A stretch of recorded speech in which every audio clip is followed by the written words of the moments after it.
aftermath of a historical moment, what do you make first of the Senate's decision to archive the impeachment against Sara Duterte? The archiving, what do you make of that act? I think it's a correct move on the part of the Senate, Karen, kasi ang option niya talaga is, number one is to respect the decision of the court, which is immediately executory, and therefore they should not proceed with the trial. And the other option is to dismiss the articles outright. But the Supreme Court can still change its decision. In fact, there is a motion for reconsideration pending, filed by the House, and the Supreme Court has ordered the petitioners to file a reply to this motion for reconsideration. So the Supreme Court is still in the process of possibly revisiting its decision.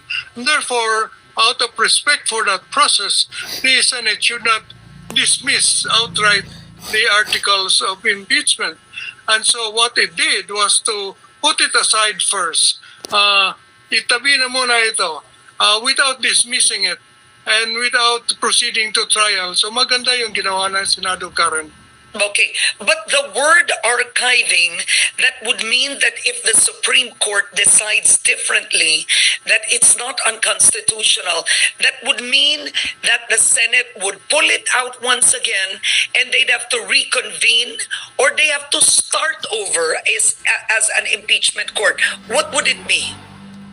All you have to do is retrieve from the archives the articles that they have archived, and they can proceed to follow what the possible new decision of the Supreme Court will be. So it is without prejudice to the Supreme Court proceeding to revisit its decision.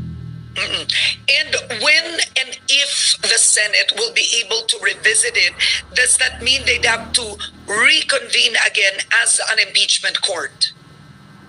Not necessarily, in my view, Karen. They can just reconvene as a Senate because it was the Senate that archived the case. It was an archiving. It was not a dismissal. It was an act of the Senate. And the Senate is in charge of its own archives. So it can retrieve material from the archives. And if it does, and when this happens, the Senate as a body can retrieve it from its archives, and then what? Yes, the archives is an institution of the House as well as the Senate. They can actually deposit materials there in the meantime, and they can retrieve it at their pleasure. Okay, but what does this mean in terms of the balance?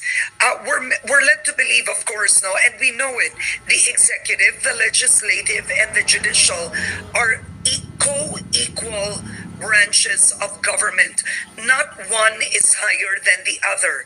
Yes, with all matters, constitutionally, the Supreme Court is the final arbiter. But what do you make it when the Supreme Court comes out with a decision and experts say, like yourselves, that the Supreme Court has added, certain qualifications and thoughts, the impeachment or how to impeach in a way that's beyond what's in the Constitution? The power of judicial review, which the Supreme Court has, and in fact has been expanded to include grave abuse on any part of any institution or agency of government, is part of the balancing of the Constitution.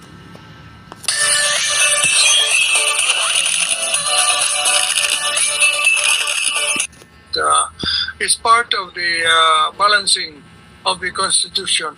And that doesn't mean that the Supreme Court is above the other co-equal bodies. What it means is the Constitution is above them all. And the Supreme Court is only exercising its power and duty to interpret the Constitution.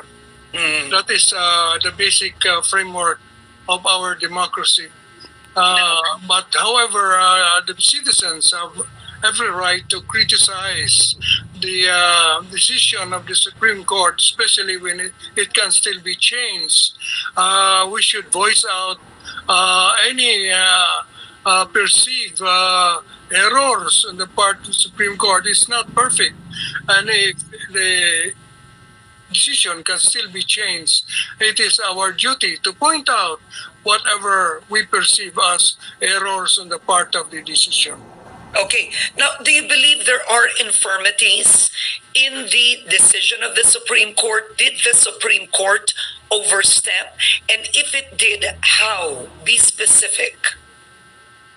Yes, the Supreme Court does not have the power to write the rules that will govern impeachment. It can only interpret the provisions of the Constitution that are already specifying the rules. For instance, in the Francisco versus House of Representatives case, the Supreme Court interpreted the word initiate proceedings. And that's a provision of the Constitution. It did not introduce new and different rules to be followed by Congress. It merely interpreted the Constitution. In this present case, however, in my view, the Supreme Court went beyond mere interpretation and proceeded to impose its own set of rules to be followed in impeachment proceedings by Congress, by the House. I believe that that is beyond its powers of interpretation. Justice, can you be specific on what the Supreme Court has added or imposed based on the decision? Yes, the 7-point regulation that has to be observed now by the House when it chooses the second mode of impeachment, that is by direct voting of 1/3.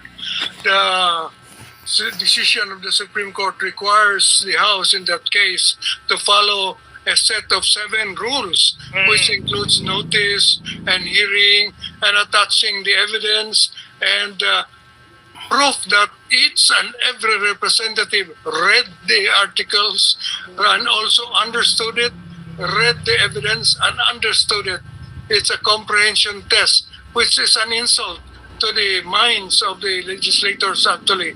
That is presumed. You don't have to prove it that you understood the articles. Anyway, that's what the Supreme Court would require of our legislators in future impeachment cases. To my view, this is overstepping the bounds of the Constitution.